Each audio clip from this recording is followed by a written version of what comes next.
Panorama Sardo, in collaborazione con Cofimer, il primo consorzio di garanzia collettiva fidi a sostegno del terziario, in Sardegna. Suentu, vini nuovi da terre antiche. Dal 1953, Gruppo Cellino. Non c'è limite ai sogni. PNA, l'associazione degli artigiani e delle imprese italiane. Grafiche Ghiani, l'esperienza di una vita, l'innovazione più avanzata. SE Trand, settore ecologia, dal 1979 al servizio dell'ambiente in Sardegna.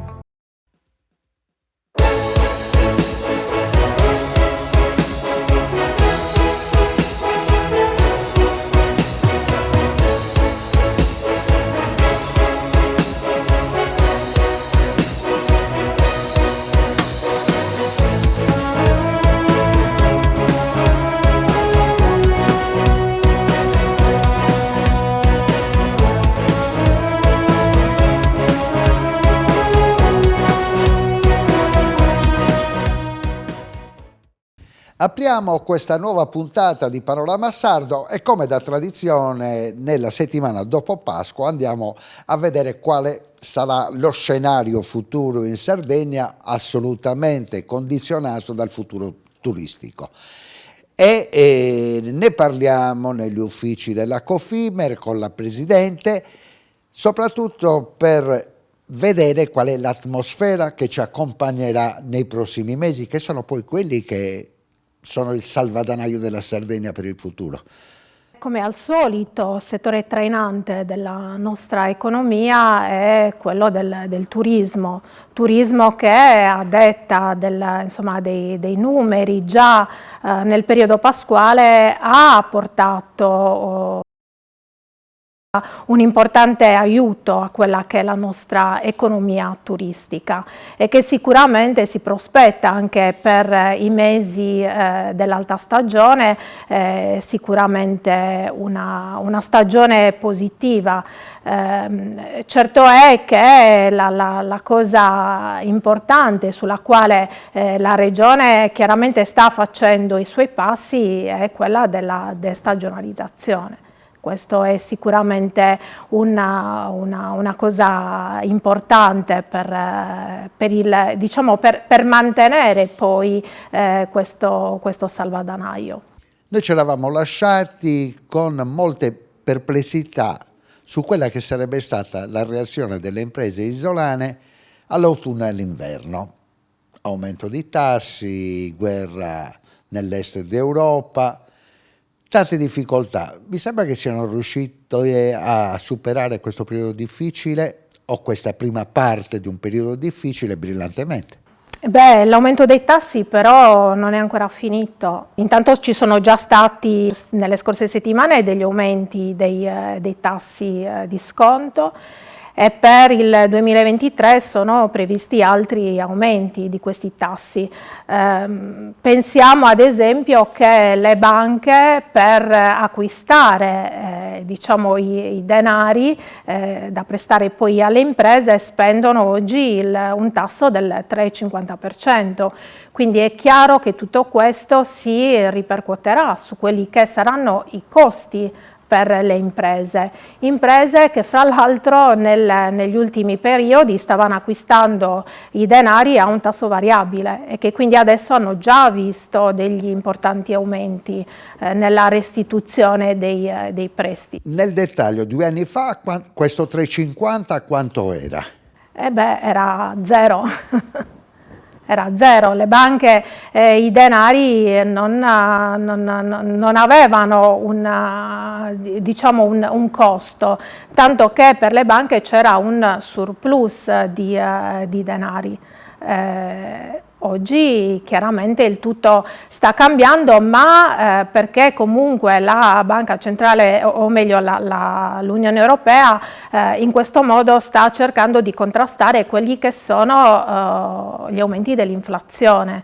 Nel 2022 l'inflazione ha raggiunto dei tassi importanti, la variazione ad esempio sul 2021 superava l'11%. 100%, ed è chiaro che questo si è ripercosso sui costi che le famiglie hanno sopportato e che stanno continuando a sopportare.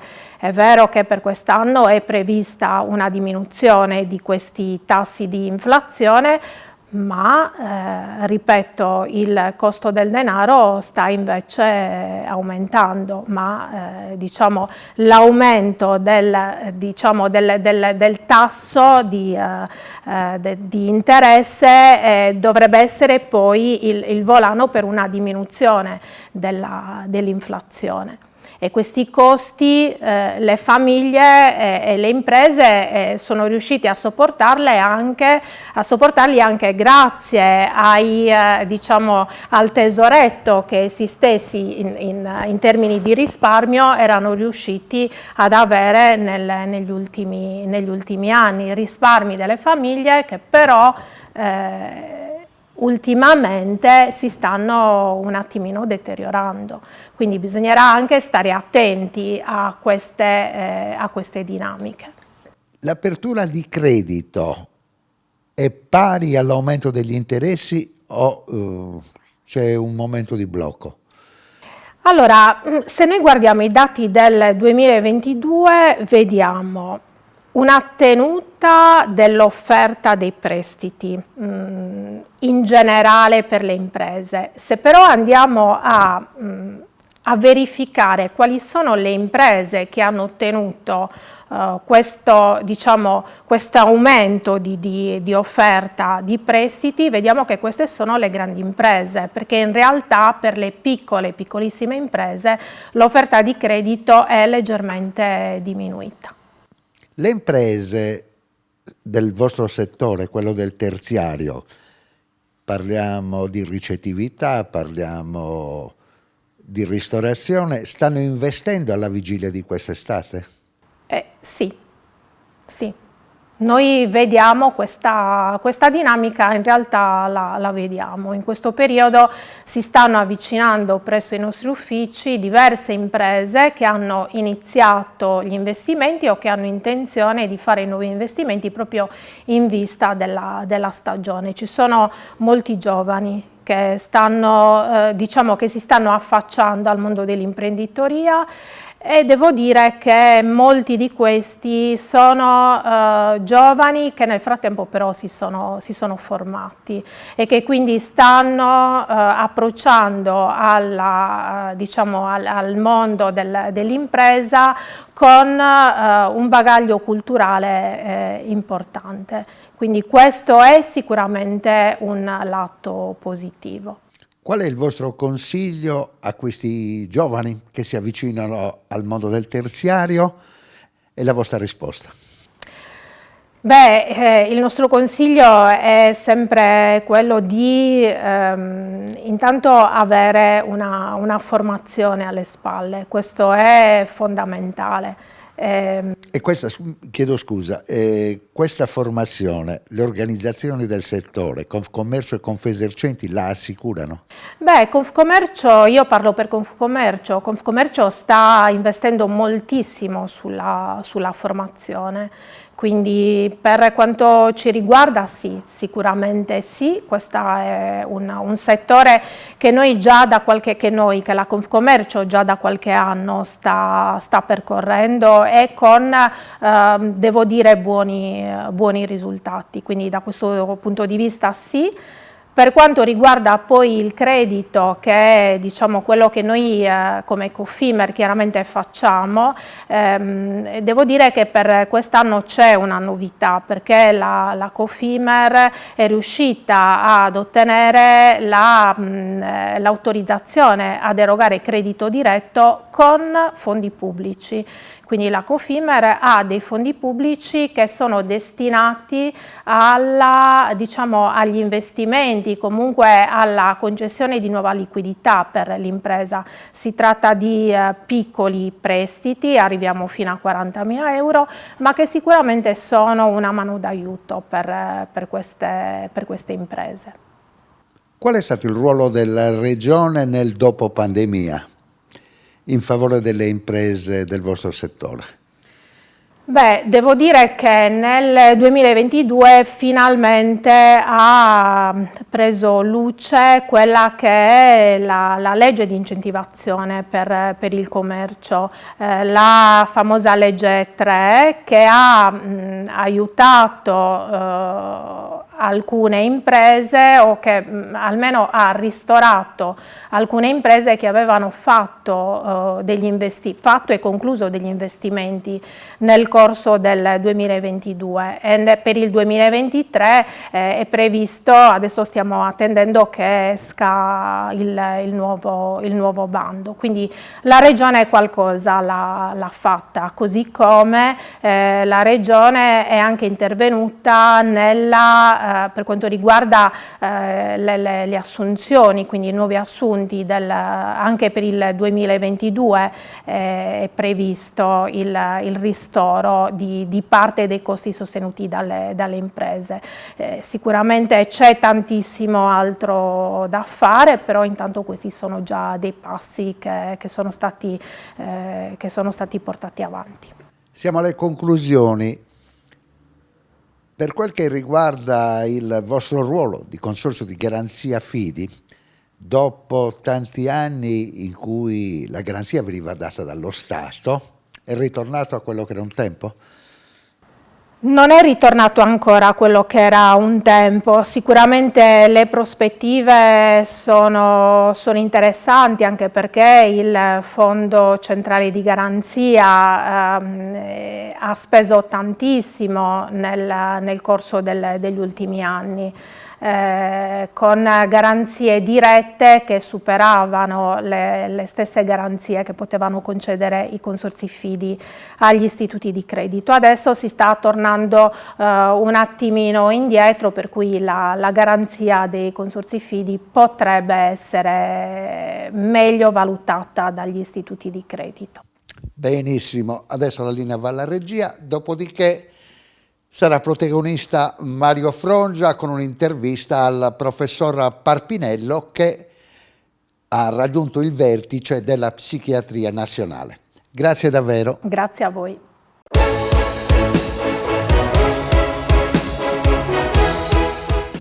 Cofimer, consorzio di garanzia collettiva Fidi, dal 1977 a sostegno del terziario. Il partner migliore nella ricerca di finanziamento più adatto a voi e nella trattativa per ottenere un fido alle migliori condizioni. Cofimer, il primo consorzio di garanzia collettiva Fidi a sostegno del terziario, in Sardegna.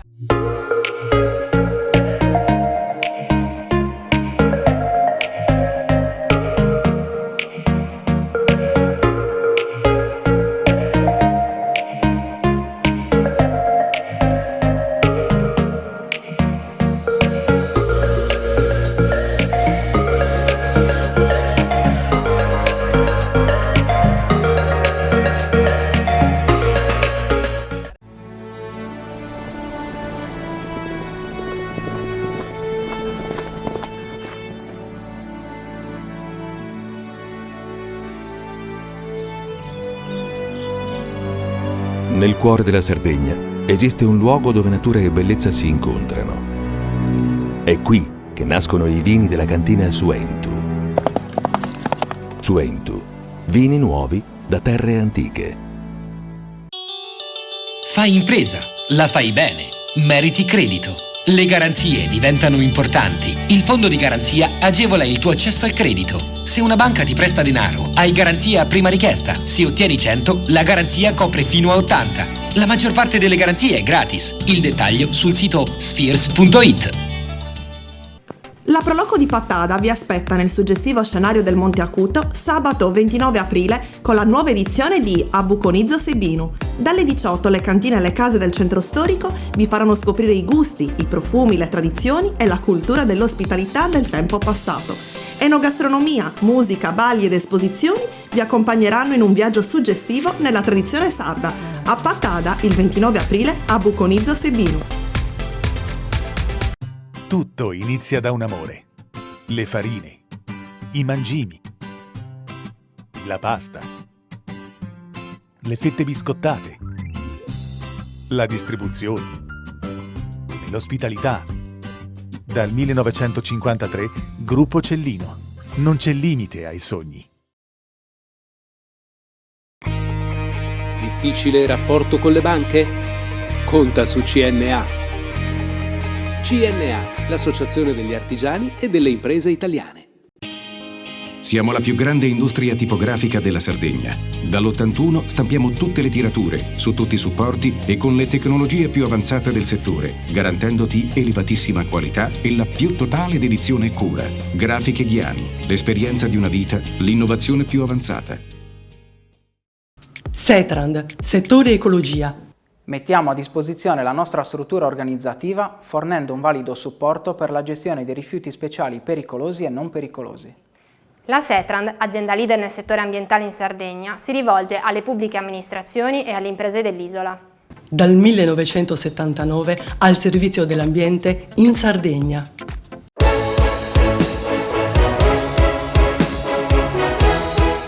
Professore, si presenti.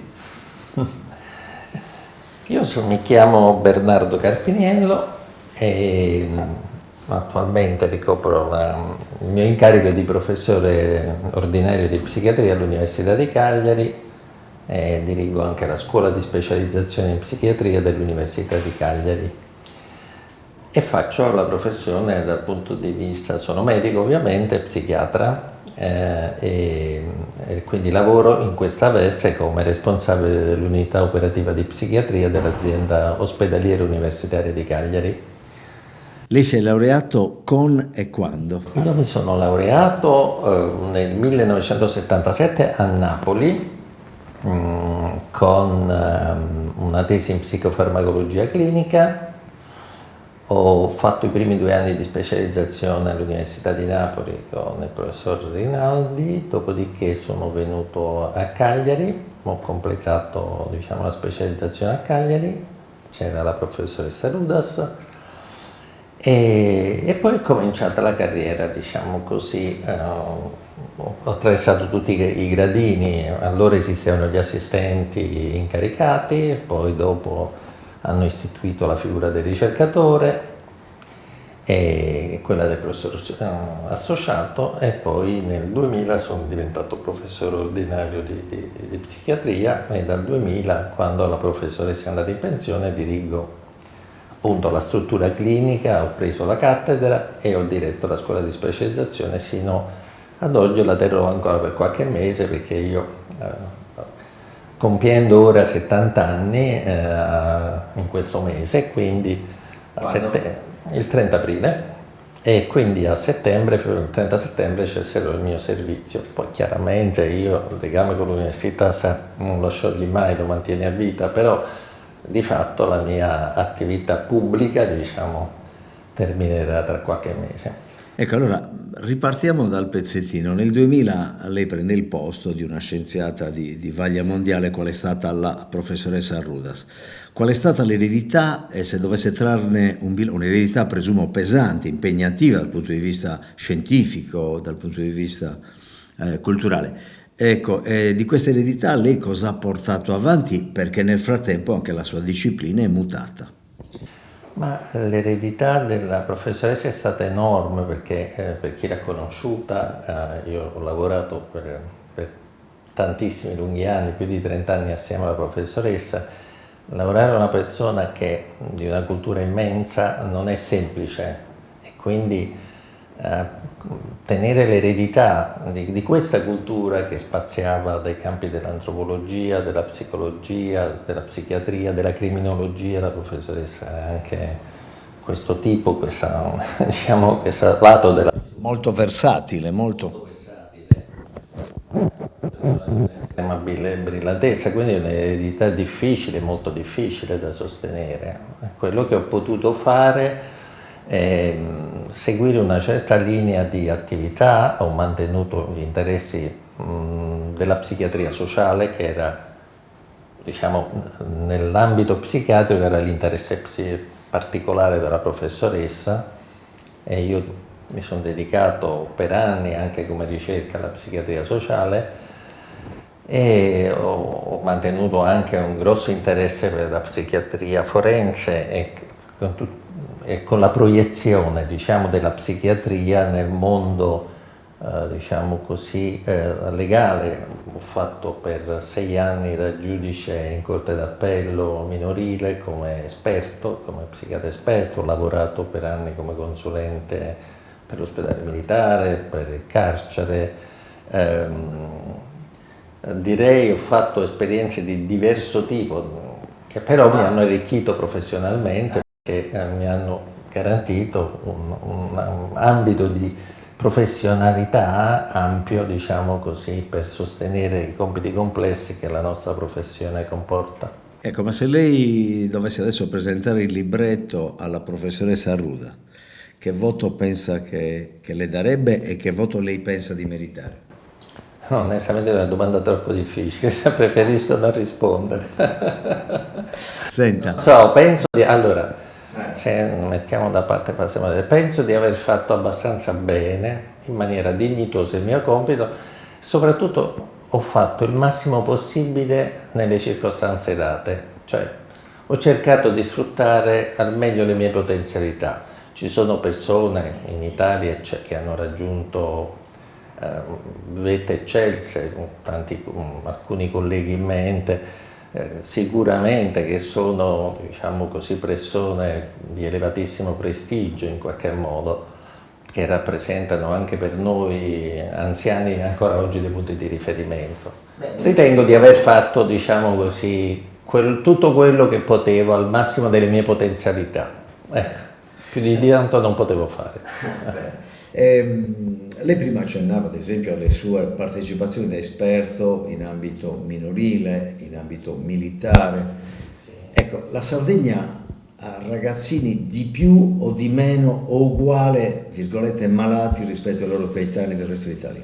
Ma guardi, questa è una domanda a cui in questo momento in Italia è impossibile dare una risposta, perché, e lo spiego perché a differenza di altre nazioni, noi non abbiamo mai sviluppato, come psichiatria intendo dire in Italia, un sistema di studi epidemiologici di comunità. Cioè, cosa voglio dire? Non ci basiamo sulle statistiche delle strutture assistenziali, ma si va a cercare a casa le persone, migliaia di persone, si fanno interviste, si raccolgono dati su persone per capire se hanno mai avuto problemi nella loro vita, perché molte persone affette da problemi di salute mentale non sono mai state curate in vita loro e non vanno, sfuggono quindi al rilevamento pubblico, eppure esistono. E possiamo ipotizzare una percentuale di questi malati non genesi?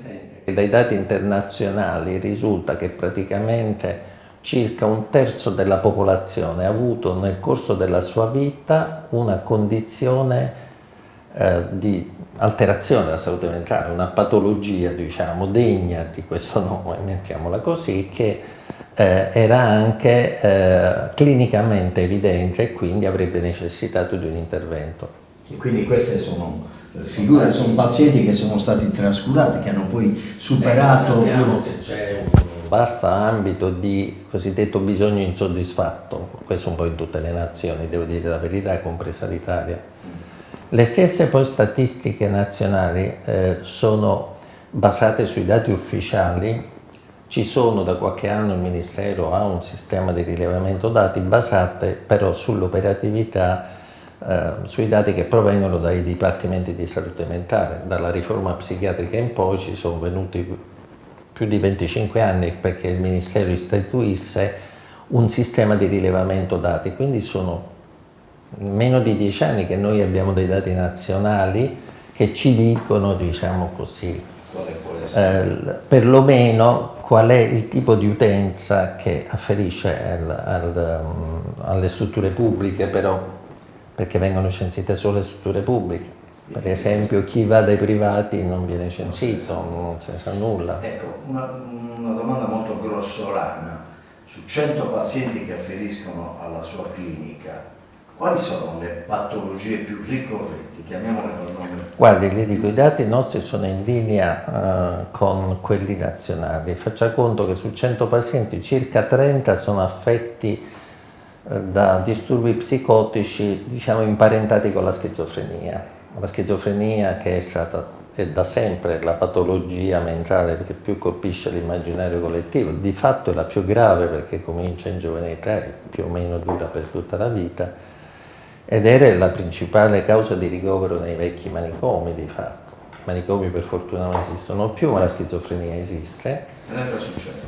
30 su 100. E copre circa più della metà delle risorse economiche, e anche incluse quelle di tipo socio-assistenziale che lo Stato eroga per aiutare le persone disabili. E le loro famiglie, presumo. E le famiglie, sì, certo. Poi i restanti 2/3 sono fatti di un nucleo di circa 20-25% a disturbi dell'umore, vale a dire la depressione, che è la principale patologia psichiatrica, la più diffusa verosimilmente, e il disturbo bipolare dell'umore, che è un disturbo molto diffuso in Sardegna, ecco questo più di altre regioni italiane, che diciamo così ha una sua maggiore complessità, se vogliamo, rispetto alla depressione. Poi abbiamo una marea di persone, diciamo il restante 20-30%, fatto da persone che hanno a livello pubblico disturbi d'ansia piuttosto complessi, perché i disturbi d'ansia vengono considerati patologie minori, ma purtroppo non è sempre così. Soffrire di una delle tante forme di ansia può essere un bel problema per chi ce l'ha. Abbiamo un crescendo, diciamo, quei cosiddetti disturbi di personalità, che più o meno nelle statistiche oggi raggiungono in certi servizi il 20% dell'utenza. E poi ci sono i problemi legati a patologie o emergenti, ci sono i disturbi da gioco d'azzardo patologico, c'è sempre il problema dei disturbi da uso di sostanze, perché è vero che l'uso di sostanze se ne occupano i SER di servizi specifici, però teniamo presente che l'uso di sostanze è spesso in comorbidità, cioè si associa a una patologia mentale, oppure può essere causa di una patologia mentale, cioè ci sono persone che hanno forme di psicosi che assomigliano per esempio alla schizofrenia, ma perché fanno uso di cocaina, che determina una patologia di questo tipo, non so se rendo l'idea. Chiarissimo. Le chiedo al volo su questo. È un lavoro, abbiamo una casistica enormemente vasta e molto complessa, poi ci sono i disturbi del comportamento alimentare per esempio, quindi c'è una notevole complessità e quindi anche ci vuole una dotazione, diciamo, di competenze molto complessa. E di risorse. E anche di risorse che purtroppo non abbiamo.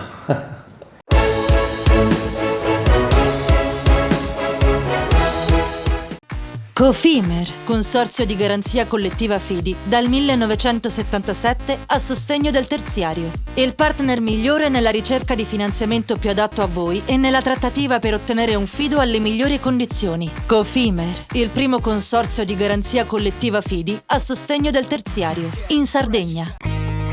Meno scartoffie e più efficienza? Conta su CNA. CNA, l'associazione degli artigiani e delle imprese italiane. La Proloco di Pattada vi aspetta nel suggestivo scenario del Monte Acuto sabato 29 aprile con la nuova edizione di Abuconizzo Sebinu. Dalle 18 le cantine e le case del centro storico vi faranno scoprire i gusti, i profumi, le tradizioni e la cultura dell'ospitalità del tempo passato.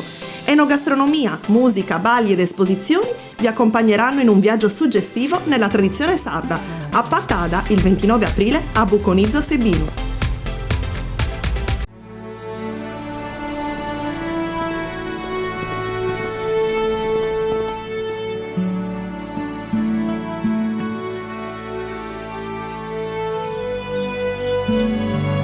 Nel cuore della Sardegna esiste un luogo dove natura e bellezza si incontrano. È qui che nascono i vini della cantina Suentu. Suentu, vini nuovi da terre antiche.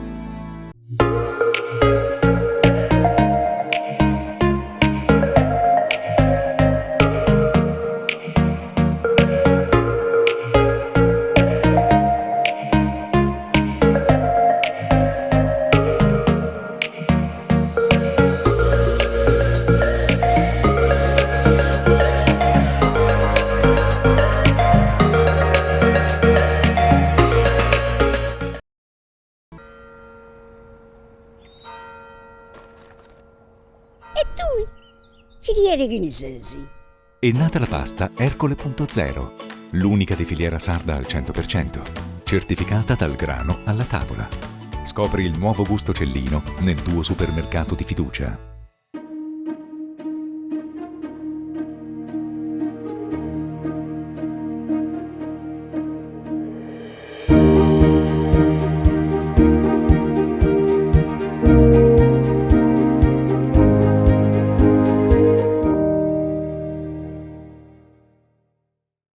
Fai impresa, la fai bene, meriti credito.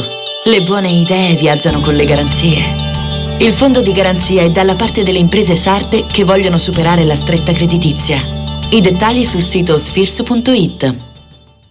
Setrand, settore ecologia. Mettiamo a disposizione la nostra struttura organizzativa fornendo un valido supporto per la gestione dei rifiuti pericolosi e non pericolosi, in linea con la nostra certificazione EMAS. La Setrand, leader in Sardegna nel settore ambientale, si rivolge alle amministrazioni pubbliche e alle aziende dell'isola. Dal 1979 al servizio dell'ambiente in Sardegna.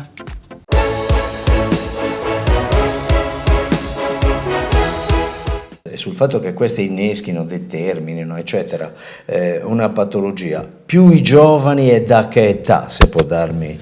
Purtroppo si sa che l'uso di sostanze è un problema che inizia in età giovanile, diciamo spesso addirittura in preadolescenza, dipende dall'uso di sostanze, ma per esempio l'uso di cannabis, andiamo su oggi 12-13 anni e comincia l'uso di cannabis. Eppure si parla di liberalizzarlo, lei cosa ne pensa? Guardi, devo dire la verità, io parlo in maniera molto esplicita da addetto ai lavori. Il problema è questo. La cannabis viene ritenuta comunemente una sostanza a basso, diciamo, livello di complicanze, diciamo. Però in realtà noi sappiamo che ci sono due fatti da tenere presente. Uno è che la cannabis che sta girando attualmente non è più la cannabis che ha il 2-3% di THC, il tetraidrocannabinolo, che è la sostanza attiva. Stiamo già a livello di 12-15% e sta per arrivare piano piano anche in Italia una super cannabis che ormai Stati Uniti, Gran Bretagna, dove siamo al 30%, ad alta potenza, avendo il mercato sta cominciando a essere, diciamo così, arricchito, diciamo così, di un tipo di cannabis che non è più quella dei tempi dei figli dei fiori, primo. E sappiamo che più elevata la potenza, tanto più queste sostanze possono determinare in persone verosimilmente vulnerabili delle manifestazioni psicotiche praticamente che sono quelle schizofreniche. Episodi sì, possono slatentizzare, questo è ormai iperdocumentato da tantissimi studi internazionali, è un fattore di rischio l'uso di cannabis. E la marijuana?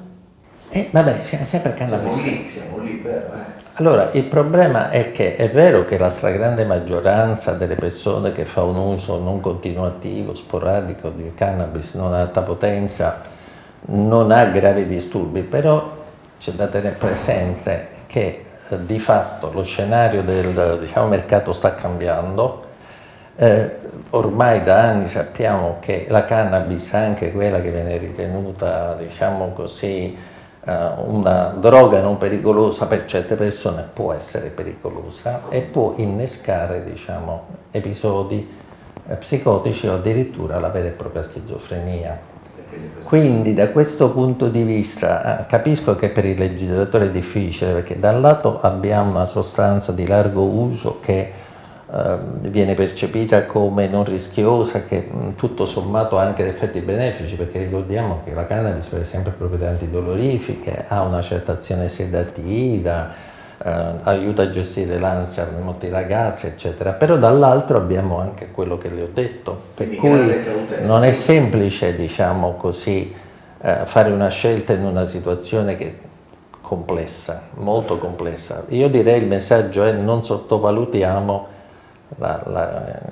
diciamo così, i rischi che comunque la cannabis comporta. Noi vediamo persone che, mettendo da parte il discorso delle psicosi, tante volte, ne ho visti tantissimi nella carriera, di ragazzi che fumano spinelli, cioè hanno delle crisi paradossali di panico, per esempio, attacchi di ansia incredibili, Cioè non a tutti fa quell'effetto bello rilassante. Ho visto ragazzi che a un certo punto ne fanno un uso continuativo tutti i giorni, 3-4 volte al giorno, che sviluppano una specie di sindrome che è impropriamente definita depressiva, ma che in realtà è una sorta di piattezza, di apatia cronica. Perché anche la cannabis può dare dipendenza, non è che non la dà. Quindi ci sono problemi che cioè, bisogna tenere conto che c'è un problema di rischio per la salute mentale, non in tutti ovviamente, però c'è. Arriviamo a lei, a quest'ultima, come dire, nel bouquet mette una presidenza di una società scientifica, mi sto esprimendo credo bene, europea. Com'è? Intanto è contento, l'ha gratificata, se l'aspettava? La mia carriera dentro le società scientifiche è lunga, io ho fatto, da giovane ho fatto la presidenza la Società Italiana di Psichiatria ha delle società affiliate cosiddette e io sono stato prima presidente della Società di Riabilitazione Psichiatrica, era molto giovane, e poi successivamente sono stato presidente della Società di Psichiatria Sociale di cui mi sono sempre occupato e poi finalmente sono anche stato presidente della Società Italiana di Psichiatria, che è appunto la società madre, la più grande in Italia, la più importante, diciamo, quella storica, diciamo. E poi sono stato nominato rappresentante dell'Italia dentro questo Consiglio delle Società Europee di Psichiatria, che è un organismo della Società Europea di Psichiatria.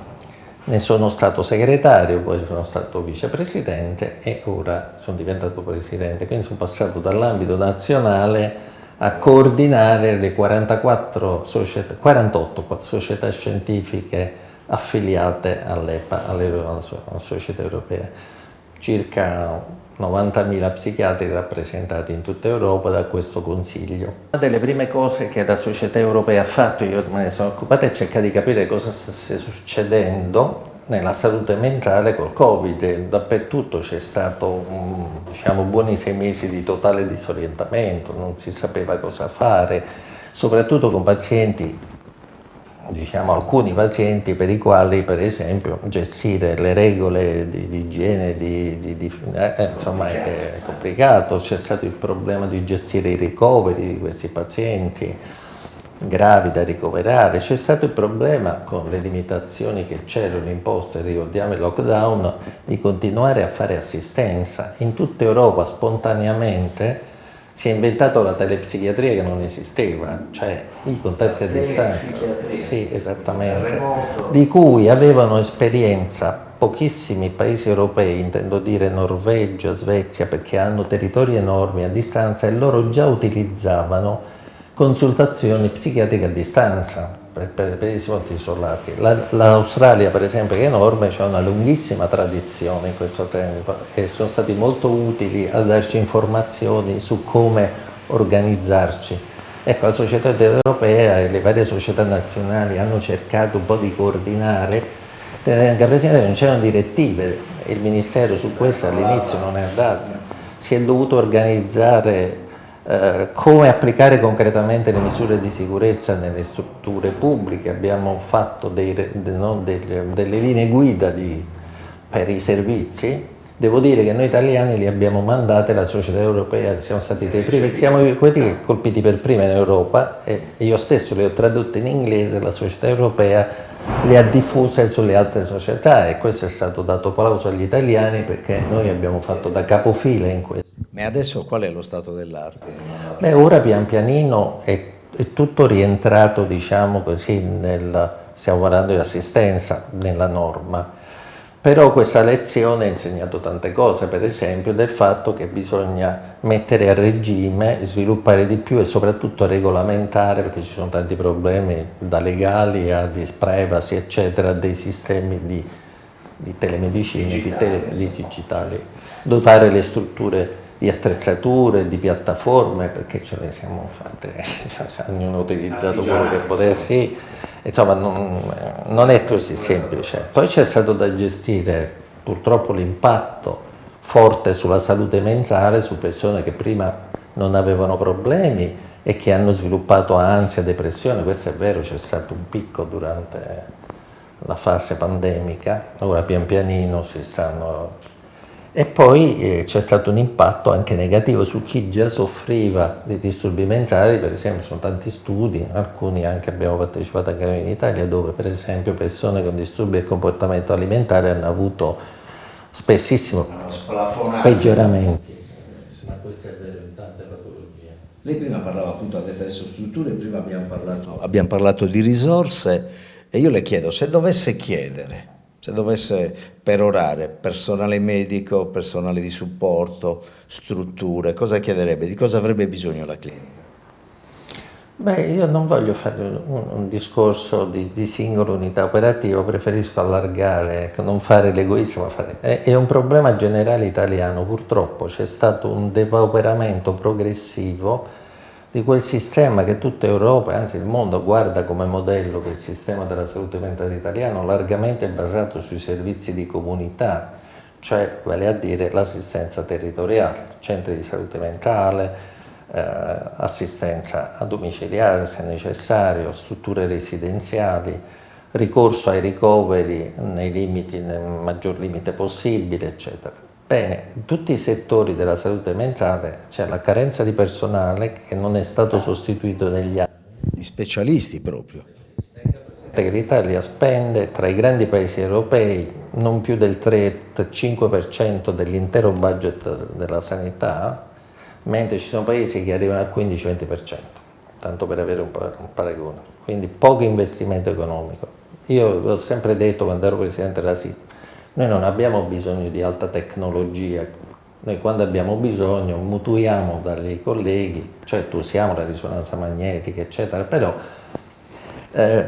noi abbiamo bisogno di capitale umano, cioè personale preparato, tutti i livelli, infermieri, assistenti sociali, psichiatri, psicologi, perché la psichiatria, questa è stata la prima branca della medicina che ha dovuto imparare a lavorare in equipe. Sì, è vero, anche i chirurghi lavorano in equipe, ma proprio è assiomatico. La psichiatria ha necessità di un lavoro di gruppo. Il singolo lavora, ma ha bisogno, per operare bene, dell'aiuto di tanti altri professionisti. E ognuno ha il suo compito, ha la sua professionalità, e anche la professionalità va sviluppata con un continuo aggiornamento, perché diciamo così, non solo le terapie farmacologiche e biologiche, ma anche quelle psicologiche, le psicoterapie evolvono, ci sono nuovi modelli di intervento a fronte di nuove patologie.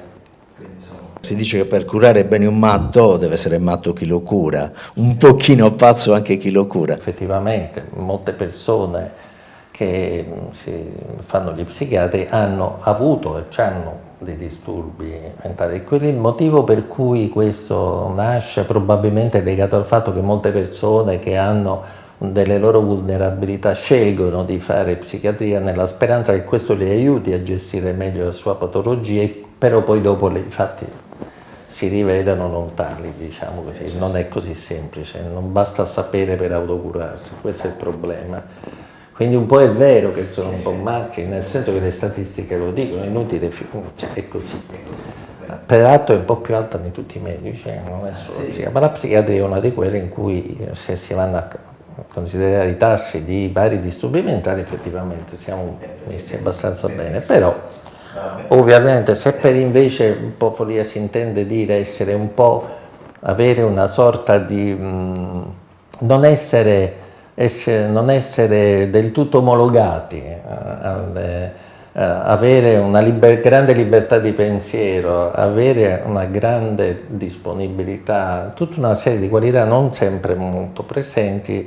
Se per questo si intende essere un po' matti, diciamo sì, sono qualità che servono, intese in questo senso. Se ascolta un brano musicale, cosa ascolta? No, a me piace tutta la musica, mi piace moltissimo la musica classica sicuramente, ho pochissimo tempo per ascoltarla, adoro Tchaikovsky e ovviamente, ma sempre il Pessino Baramo, adoro Chopin e ovviamente certo Beethoven, ma non trova un amante della musica che non le dica che Beethoven è.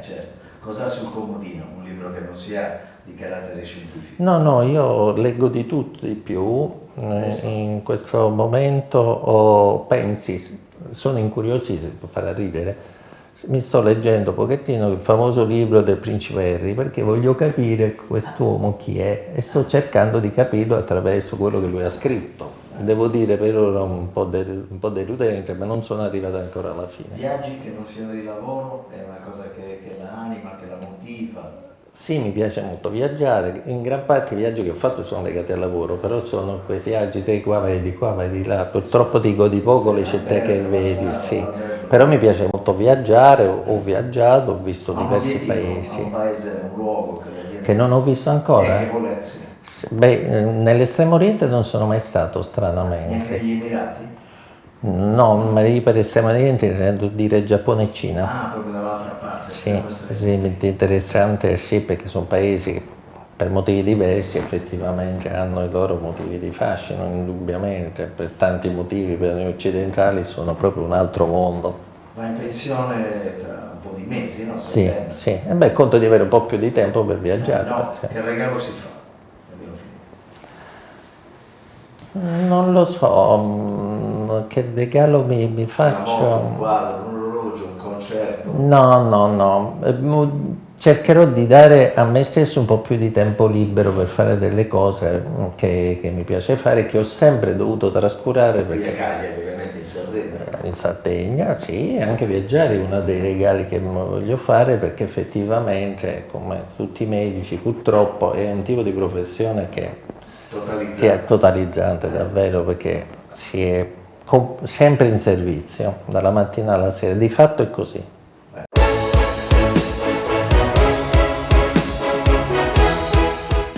Cofimer, consorzio di garanzia collettiva Fidi, dal 1977 a sostegno del terziario. Il partner migliore nella ricerca di finanziamento più adatto a voi e nella trattativa per ottenere un fido alle migliori condizioni. Cofimer, il primo consorzio di garanzia collettiva Fidi a sostegno del terziario, in Sardegna. Siamo la più grande industria tipografica della Sardegna. Dall'81 stampiamo tutte le tirature, su tutti i supporti e con le tecnologie più avanzate del settore, garantendoti elevatissima qualità e la più totale dedizione e cura. Grafiche Ghiani, l'esperienza di una vita, l'innovazione più avanzata. La Proloco di Pattada vi aspetta nel suggestivo scenario del Monte Acuto sabato 29 aprile con la nuova edizione di Abuconizzo Sebinu. Dalle 18 le cantine e le case del centro storico vi faranno scoprire i gusti, i profumi, le tradizioni e la cultura dell'ospitalità del tempo passato. Enogastronomia, musica, balli ed esposizioni vi accompagneranno in un viaggio suggestivo nella tradizione sarda. A Pattada il 29 aprile Abuconizzo Sebinu. Tutto inizia da un amore. Le farine, i mangimi, la pasta, le fette biscottate, la distribuzione, l'ospitalità. Dal 1953, Gruppo Cellino. Non c'è limite ai sogni. Nessuno lotta per la tua impresa? Conta su CNA. CNA, l'associazione degli artigiani e delle imprese italiane.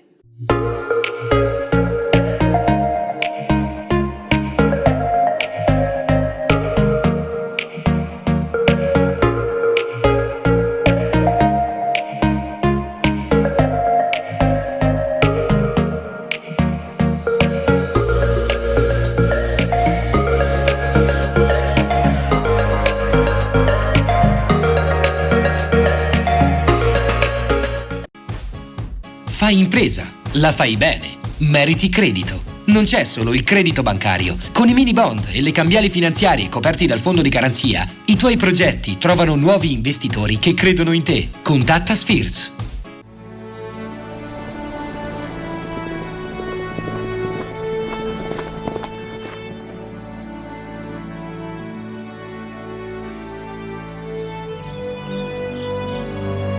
Nel cuore della Sardegna esiste un luogo dove natura e bellezza si incontrano. È qui che nascono i vini della cantina Suentu.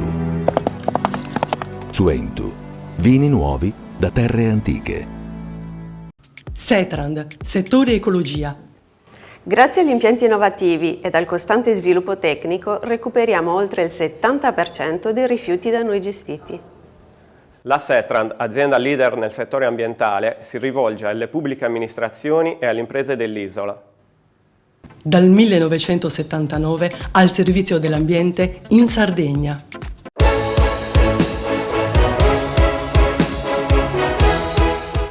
Buonasera Valerio, buonasera telespettatori di Panorama Sardo. Dopo la settimana delle festività pasquali e il grande successo di Verona al Vinitaly, torniamo in Sardegna e torniamo con un argomento che è sempre di attualità, la compravendita immobiliare. Lo facciamo con un amico di Panorama Sardo, Roberto Felici. Roberto, buonasera, benvenuto. Ciao, buonasera a tutti e grazie per darmi questa opportunità. Mi fa piacere, insomma, di essere qua. Bene. Le chiedo subito, il mercato immobiliare normalmente va nei trimestri, nei semestri dell'annualità. Dopo le festività pasquali c'è sempre un occhio al mercato estivo, a quello che può essere la compravendita di case per il mare. Com'è l'andamento sardo? Io intanto faccio una piccola premessa. Per quanto riguarda il mercato immobiliare, nel 2022 il mercato si è chiuso molto bene, perché siamo arrivati in Italia ad avere oltre le 700.000 compravendite. Quindi un mercato tra l'altro caratterizzato da una domanda molto forte. Negli ultimi anni non era mai successo che la domanda in qualche modo superasse addirittura l'offerta. Adesso è un mercato chiaramente che lascia e dà delle opportunità a chi vuole investire, perché in questo momento, al di fuori dell'aumento dei tassi di interesse, quindi che chiaramente caratterizzano un po' il momento, però il mattone è considerato sempre un po' come bene rifugio per l'italiano, sia per quanto riguarda l'acquisto come prima casa, ma soprattutto, questa è una cosa che sta caratterizzando soprattutto il territorio sardo, anche l'immobile visto come investimento per quanto riguarda il reddito.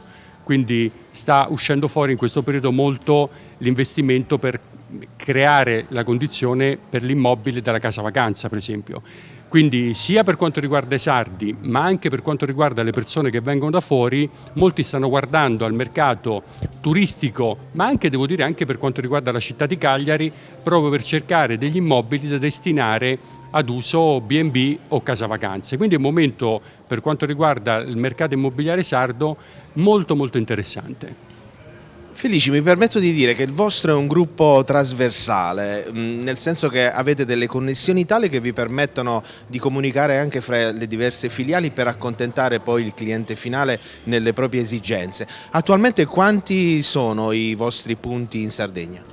Noi diciamo che quello che dici tu è giustamente è importante, perché la nostra caratteristica è stata sempre quella della capillarità, quindi il fatto di poter dare un servizio al cliente prima di tutto vicino dove il cliente si trova, quindi la possibilità di poter accedere direttamente ai nostri servizi, ma anche la possibilità di poter conoscere particolarmente il territorio. Quindi soltanto il fatto di poter mettere la filiale su un territorio specifico sia la possibilità di poter concentrare le forze su quel territorio avendo una conoscenza specifica per quanto riguarda i prezzi, le caratteristiche, la domanda. Quindi oggi noi contiamo, abbiamo sul territorio sardo oltre 70 agenzie per quanto riguarda la parte immobiliare, ma tu sai benissimo che noi abbiamo anche un settore dedicato all'attività di mediazione creditizia che conta circa 10 punti vendita. Quindi come totale abbiamo 80 agenzie che coprono tutto il territorio sardo e poi la nostra attitudine è quella, soprattutto in questo momento,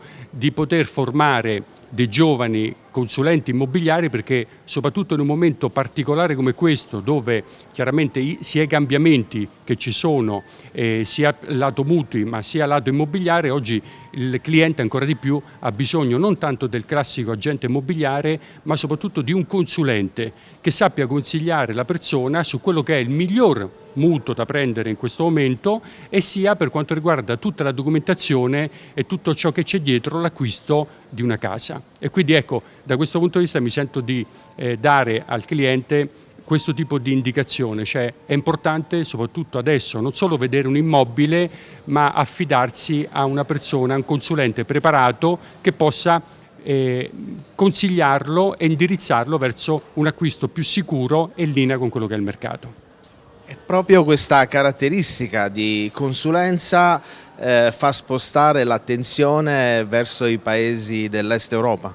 Sì, diciamo che io questo con piacere, perché poi proprio attraverso quello che è stato il lavoro della Sardegna, quindi in questo momento mi sento di ringraziare sia tutti i miei colleghi e collaboratori, ma anche la stessa Sardegna, perché io sono venuto qui nel 98 e ho avuto la possibilità di poter lavorare in questa splendida terra, la possibilità di formare tanti giovani, e questa è una terra che a me mi ha dato molto. Quindi oggi, attraverso proprio questi risultati che abbiamo avuto la possibilità di avere su questo territorio, l'azienda mi ha dato la possibilità da gennaio di poter operare anche su territori esteri. Infatti la Tecnocasa non è solo presente in Italia, ma noi abbiamo una presenza sul mercato straniero, una concentrazione molto grande ce l'abbiamo in Spagna, dove abbiamo quasi 900 agenzie. Siamo presenti anche in Messico. Personalmente mi occuperò della Polonia, dell'Ungheria, della Tunisia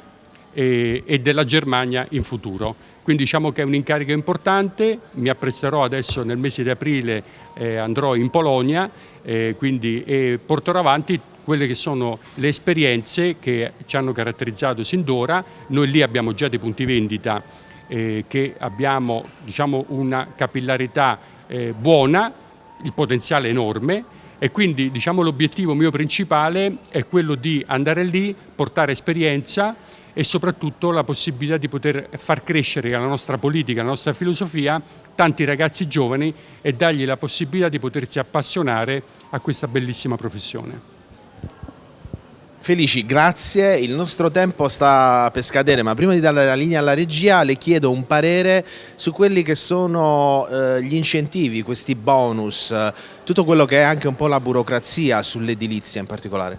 Ma io mi rilaccio un po', perché questo è un mercato, chiaramente da questo punto di vista, che è sempre in evoluzione, è sempre un mercato molto complesso. Noi da questo punto di vista abbiamo come caratteristica quella di poter comunque dare al cliente tutte quelle che possono essere le informazioni legate proprio a quelli che sono i cambiamenti che ci sono stati, per esempio proprio per quanto riguarda il bonus, e quindi magari prima di fare qualunque cosa il consiglio che do io è anche avvicinarsi presso la nostra filiale, magari quella più vicina, e poter chiedere delle informazioni, perché ecco, il consulente immobiliare, a prescindere poi quella che è proprio la valutazione della casa, è un tecnico che dà la possibilità di poter conoscere proprio e essere aggiornato su quelle che possono essere le evoluzioni del mercato, anche dal punto di vista delle opportunità, degli incentivi per il bonus e per quello che è l'acquisto della casa.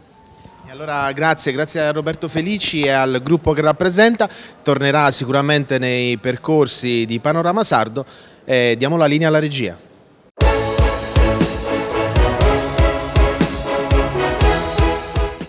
Cofimer, consorzio di garanzia collettiva Fidi, dal 1977 a sostegno del terziario. Il partner migliore nella ricerca di finanziamento più adatto a voi e nella trattativa per ottenere un fido alle migliori condizioni. Cofimer, il primo consorzio di garanzia collettiva Fidi a sostegno del terziario, in Sardegna.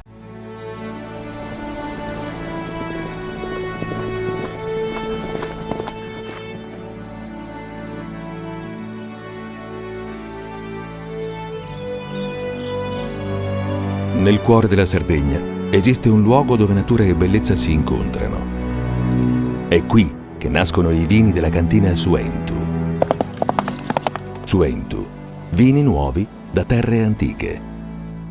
Fai impresa, la fai bene, meriti credito. Le garanzie diventano importanti. Il fondo di garanzia agevola il tuo accesso al credito. Se una banca ti presta denaro, hai garanzia a prima richiesta. Se ottieni 100, la garanzia copre fino a 80. La maggior parte delle garanzie è gratis. I dettagli sul sito sfirso.it.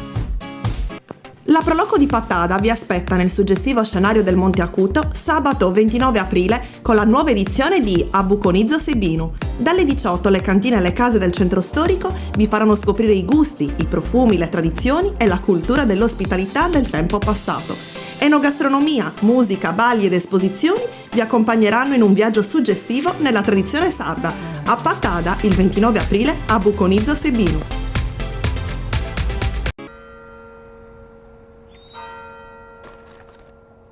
E tu? Filiere che ne sei? È nata la pasta Ercole.0, l'unica di filiera sarda al 100%, certificata dal grano alla tavola. Scopri il nuovo gusto Cellino nel tuo supermercato di fiducia.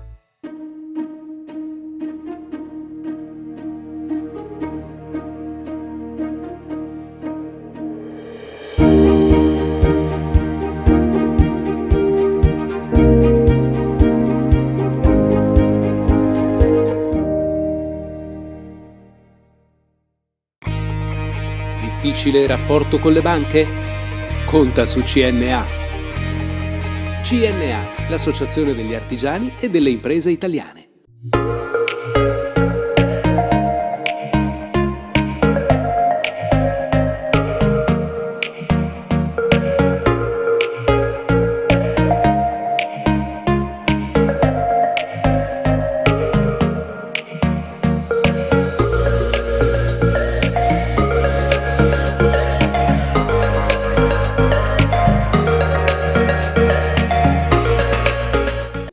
Setrand, settore ecologia. Siamo in grado di attivare il servizio di pronto intervento ecologico in caso di emergenza e con potenziale contaminazione delle matrici ambientali. La Setrand, azienda leader nel settore ambientale in Sardegna, si rivolge alle pubbliche amministrazioni e alle imprese dell'isola. Dal 1979 al servizio dell'ambiente in Sardegna.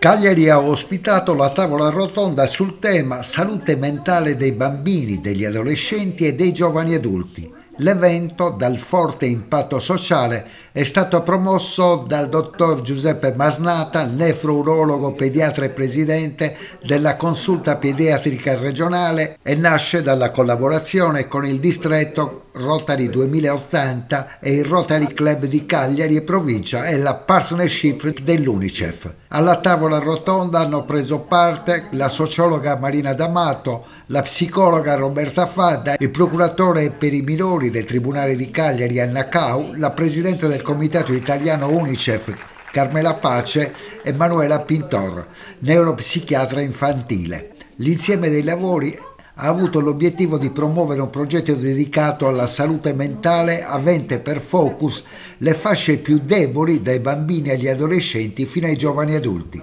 L'aumento dei disturbi psicologici e psichiatrici fra le persone di minore età. In particolare gli adolescenti rappresenta oggi un'emergenza sociale che deve essere affrontata con determinazione e con politiche adeguate e un sostanziale aumento degli investimenti nel settore. L'ultimo rapporto UNICEF sulla condizione dell'infanzia del mondo certifica che un adolescente su 7 tra i 10 e i 19 anni convive con un disturbo mentale diagnosticato.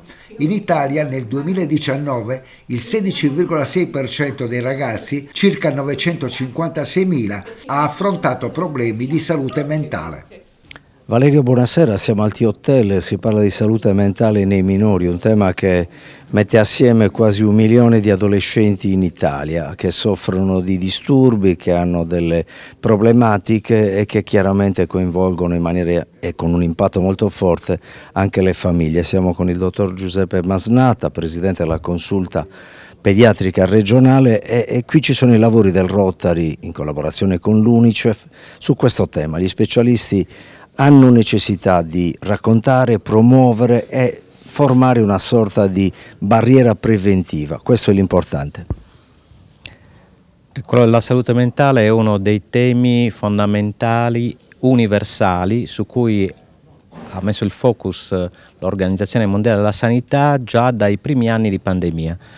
Lo stato della salute mentale universale a qualsiasi età è peggiorato nettamente dall'inizio della pandemia, con dei numeri impressionanti, 800.000 suicidi all'anno che colpiscono molto i giovani, la fascia giovanile.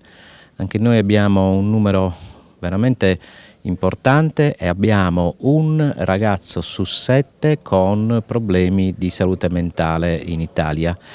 In Sardegna abbiamo dei numeri che fanno il pari con quelli delle altre regioni. nel corso della tavola rotonda organizzata dal distretto 2080 del Rotary e dal Rotary Club Cagliari insieme con gli altri Rotary parleremo di questo e daremo i numeri della Sardegna. Dottor Masnata, dare i numeri della Sardegna significa fotografare uno stato sanitario, assistenziale sano o che preoccupa? Lo stato assistenziale preoccupa dappertutto in tutto il mondo perché c'è uno stigma, non ci si vuole rendere conto di questi numeri drammatici e sia la società intera che gli stati, che le organizzazioni sanitarie degli stati hanno necessità di vincere questo stigma per destinare maggiori risorse a questo problema.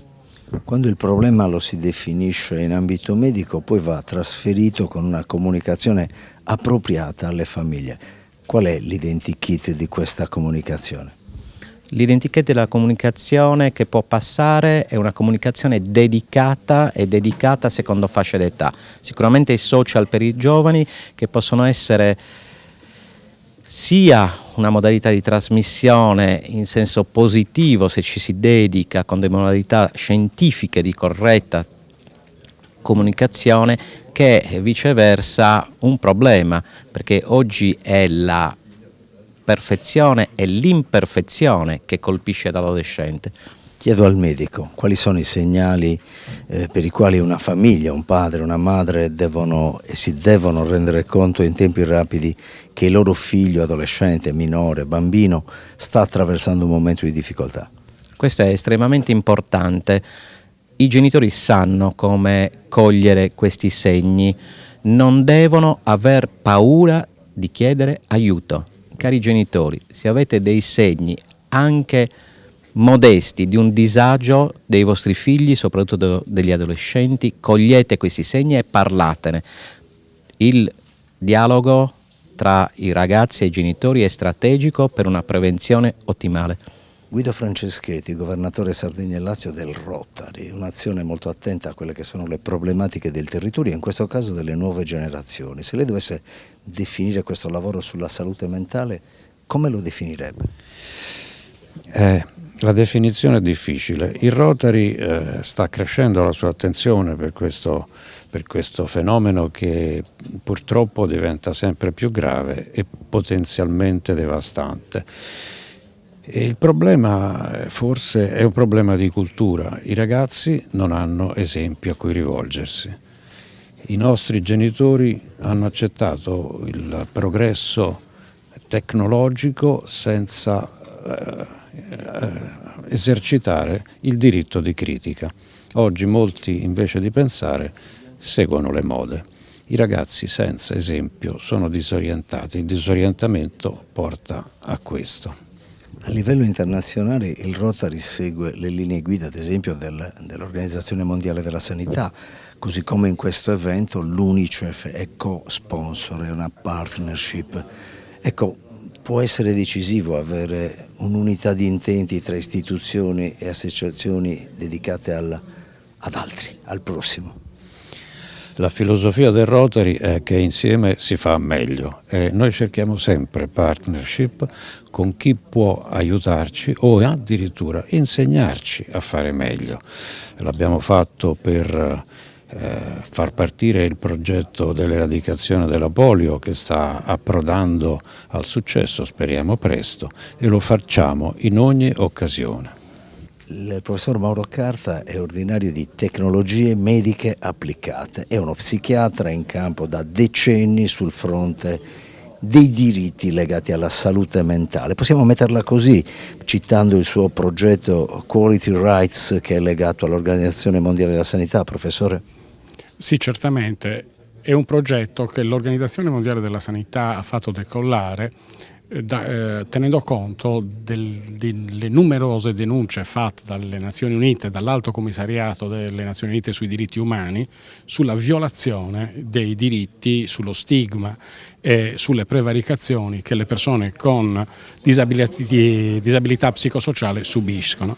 Si tratta di persone che in moltissimi paesi non hanno diritto al voto, non hanno diritto a sposarsi, in quasi tutti i paesi del mondo non possono avere un lavoro dignitoso e spesso subiscono trattamenti disumani senza avere neanche la possibilità di decidere sui loro trattamenti. Una cosa importante, stiamo parlando del 30% della disabilità globale, la disabilità psicosociale, quindi determinata dai disturbi di salute mentale, e il 30% della disabilità globale che non ha risorse. Un paese come l'Italia affida alla risposta in salute mentale il 3,9% del budget sanitario, quindi risorse scarsissime anche in proporzione, quindi non si può parlare di crisi economica, è anche una crisi morale il fatto che non si riconoscono questi diritti dei più deboli. Numeri che spaventano, cifre, proiezioni che probabilmente non sono destinate a diminuire ma anzi ad ampliarsi, ad avere quindi un impatto sempre più forte dal punto di vista civico, sociale, economico. Il dottor Maslanta prima sottolineava che si parla di 800.000 suicidi l'anno in tutto il mondo, è un numero disastroso. In Italia come va? In Italia andava bene, poi le cifre sono un po' oscurate durante il Covid. Qualche maligno dice non le stanno dando perché sono aumentate e cifre parziali sembrerebbero indicare un aumento di suicidi nell'epoca Covid, notevole anche in Italia, che è un paese che tutto sommato ha sì cifre spaventose, ma non spaventose come altri paesi nel fatto specifico del suicidio. Ai genitori, se lei dovesse dare un consiglio per avvertire i primi sintomi, i primi comportamenti anomali, diversi dal consueto, cosa direbbe? State attenti a? State attenti a tutto quello che è troppo, che è esagerato. State insieme ai vostri figli, cercate di condividere le cose senza essere troppo invadenti, perché un adolescente è quella l'epoca più critica, ha anche diritto alla sua autonomia, ma da lontano sappiate vigilare, sappiate essere presenti, non siate distratti, anche se la vita di oggi è frenetica, porta spesso i genitori lontani, è molto importante essere vicini affettivamente, poi le cose si sentono, si condividono.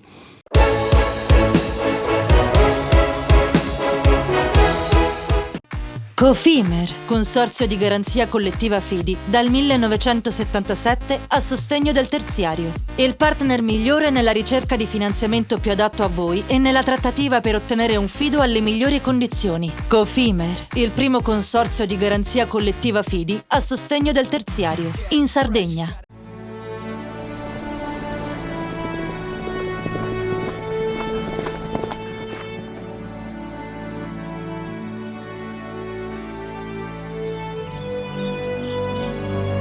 Nel cuore della Sardegna esiste un luogo dove natura e bellezza si incontrano. È qui che nascono i vini della cantina Suentu. Suentu, vini nuovi da terre antiche. Fai impresa, la fai bene, meriti credito. Le garanzie diventano importanti. Il fondo di garanzia agevola il tuo accesso al credito. Se una banca ti presta denaro, hai garanzia a prima richiesta. Se ottieni 100, la garanzia copre fino a 80. La maggior parte delle garanzie è gratis. Il dettaglio sul sito spheres.it. Meno scartoffie e più efficienza? Conta su CNA. CNA, l'associazione degli artigiani e delle imprese italiane. Tutto inizia da un amore. Le farine, i mangimi, la pasta, le fette biscottate, la distribuzione, l'ospitalità. Dal 1953, Gruppo Cellino. Non c'è limite ai sogni. Siamo la più grande industria tipografica della Sardegna. Dall'81 stampiamo tutte le tirature, su tutti i supporti e con le tecnologie più avanzate del settore, garantendoti elevatissima qualità e la più totale dedizione e cura. Grafiche Ghiani, l'esperienza di una vita, l'innovazione più avanzata. Setrand, settore ecologia. Forti delle nostre competenze e dei nostri mezzi, realizziamo bonifiche di siti inquinati anche da amianto. La Setrand, azienda leader nel settore ambientale in Sardegna, si rivolge alle pubbliche amministrazioni e alle imprese dell'isola. Dal 1979 al servizio dell'ambiente in Sardegna. Il PNRR destina 40 miliardi di euro agli enti locali. Digitalizzazione, innovazione, competitività, cultura e turismo, transizione ecologica e mobilità sostenibile, istruzione e inclusione sociale. Per i comuni della Sardegna, un'opportunità da non perdere. La società Prima Idea assiste le amministrazioni in tutte le fasi della progettazione fino alla presentazione della domanda. Velocità, competenza e professionalità. Prima Idea per il PNRR, una scelta vincente. Visita il sito www.primaidea.com.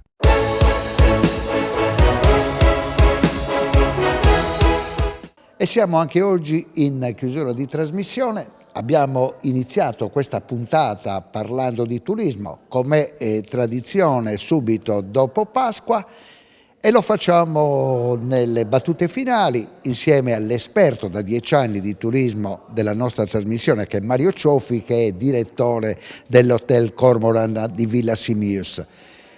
Come stiamo partendo in questa esperienza 2023? Intanto buonasera a tutti quanti, grazie. Stiamo partendo molto bene. Finalmente abbiamo raggiunto dei numeri che hanno un trend di crescita molto positivo. Se dobbiamo pensare alle prenotazioni, da gennaio ad oggi abbiamo un trend che varia dal 7 al 10% di prenotato in più rispetto agli anni precedenti. È un qualcosa che non ci aspettavamo, auspicavamo, però non ci aspettavamo. Il mercato europeo è un mercato che regge tantissimo. Fortunatamente Cagliari per noi ha degli ottimi collegamenti quest'anno e storicamente sta lavorando molto bene. La riconferma di ITA per noi è stata molto importante, specialmente per il long haul, che ci ha dato la possibilità per chi viene dai paesi oltreoceano di poter fare un solo biglietto, imbarcare direttamente la valigia nel paese di partenza e ritirarla a Cagliari quando atterrano, naturalmente facendo scala a Roma. Questo è un qualcosa che ci ha aiutato col mercato del Nord America, con il Sud America, quest'anno con la conferma anche di Air France, di KLM piuttosto di Lufthansa. Il mercato tedesco è quello che naturalmente in Sardegna è il mercato più importante, senza dimenticarci dei nostri svizzeri, che sono coloro che amano la nostra isola in modo veramente sfegatato, sono i nostri, diciamo, fan più assoluti. Grande sorpresa, i mercati asiatici. Finalmente possiamo parlare con il nostro primo volo intercontinentale su Cagliari di Fly Dubai, che è in connessione con Emirates. Peschiamo da tutta un'altra parte, peschiamo da est, quindi il mercato giapponese, il mercato australiano, come anche tutto il mercato degli Emirati Arabi, che ci portano veramente tanto. Attenzione a quello che ha detto Mario Cioffi, perché esattamente 12 mesi fa, nell'intervista di dopo Pasqua, a una nostra domanda: ma ci sarà crisi con i mercati dell'est chiusi per la guerra tra Russia e Ucraina, aveva risposto: questa stagione 2022 sarà la stagione degli Yankee, delle persone che arrivano dagli Stati Uniti. E aveva ragione. Sì, è stato così, ma fortuna, diciamo, anche abbiamo avuto un euro molto deprezzato rispetto al dollaro, quindi i mercati non Schengen, quindi sto parlando dei mercati non euro, quindi della Svizzera, piuttosto del Nord Europa, dell'Inghilterra e di tutta l'America, del Nord America e dell'America Latina, hanno avuto quasi un risparmio del 30% solo sul cambio l'estate scorsa, quindi per loro è stato uno sconto fantastico, quindi perché il dollaro era molto più forte come alcune valute del Sud America, gli argentini. L'anno scorso abbiamo avuto un numero di argentini in Sardegna non da sottovalutare, anche perché, come si dice, che il Juan Perón si chiamasse Giovanni Piras ed era di origine sarda. E gli italiani? Gli italiani al momento sono ancora un po' dormienti, ma siamo così, il mercato italiano è sempre quello che si sveglia un pochino più tardi, però è un mercato che auspica di venire in Sardegna, proprio è un qualcosa che gli manca, e credo che dai numeri che abbiamo addosso il mercato italiano, specialmente per i periodi cruciali che sono da fine luglio a fine agosto, rimarranno il mercato più importante per l'isola. Le scelte dell'amministrazione regionale, che punta su un turismo che va al di là dell'estate, va al di là del mare, cammini religiosi, turismo esponenziale, gli avvenimenti agonistici del fuoristagione. Allora, Anticipo un qualcosa, facciamo uno step indietro. Il turismo non è nient'altro che un'area geografica dove noi andiamo in questa destinazione. Se l'area geografica non è fruibile per un motivo, non è un prodotto. Mi esprimo bene. Io ho la spiaggia, ho il mare, però se non ho gli alberghi e i servizi non posso fruirne. Quindi d'inverno l'albergo ce l'ho, il mare ce l'ho, ma il mare è freddo. Quindi è un bene non fruibile per un determinato tipo di mercato. Quindi non posso fare questa scatola, metterci un fiocchettino e dici ok, vieni in Sardegna, sul mare ti costa X euro. Quindi in quel periodo lì non lo posso fare perché uno degli elementi è un elemento, diciamo, che ha un rumore, ha un qualcosa che non funziona bene, che in questo caso è il mare che è freddo. Quindi bisogna creare nuovi prodotti.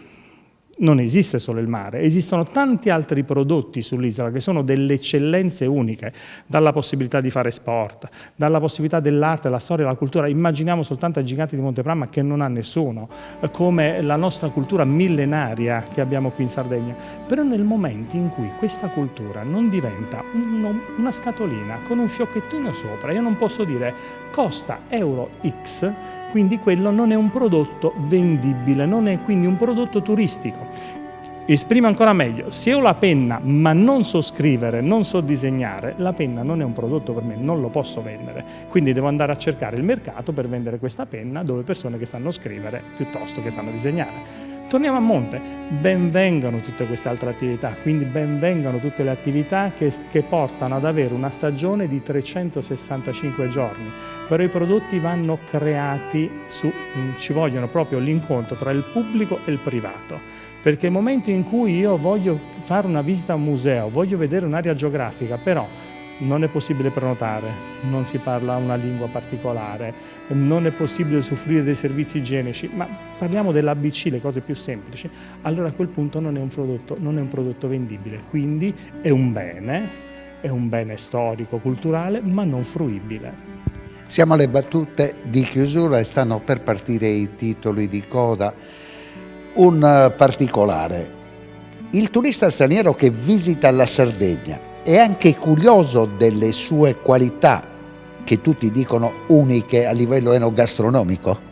E certo, di spiagge, di mare, di cultura ce n'è in tutto il mondo, c'è dappertutto, però chi viene qui e se noi riusciamo a farlo innamorare, torna, e la Sardegna ha tantissimi punti, tantissime unicità dove le puoi trovare solo qui e in nessun'altra parte al mondo. Cioffi, abbiamo parlato di un 10% di crescita già registrato, quindi già concreto, ma la stagione, anche la vostra, potrà allungarsi nel 2023? Allora, purtroppo siamo vincolati al clima, come dicevamo prima, però con alcuni eventi creati già da questo assessorato, da questa regione, da questa amministrazione, e con altri eventi che si possono creare, non è un qualcosa di breve termine, non è qualcosa di domani mattina, però lavorandoci tutti insieme possiamo raggiungere ottimi risultati anche nel fuoristagione.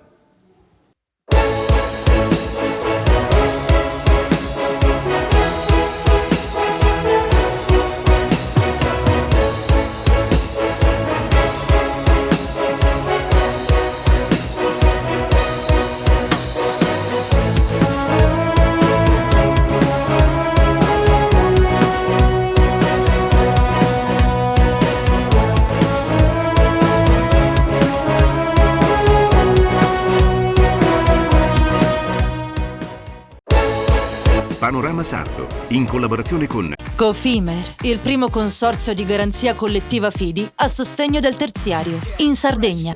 Suentu, vini nuovi da terre antiche. Dal 1953, Gruppo Cellino. Non c'è limite ai sogni. CNA, l'associazione degli artigiani e delle imprese italiane. Grafiche Ghiani, l'esperienza di una vita, l'innovazione più avanzata. SE Trand, settore ecologia, dal 1979 al servizio dell'ambiente in Sardegna.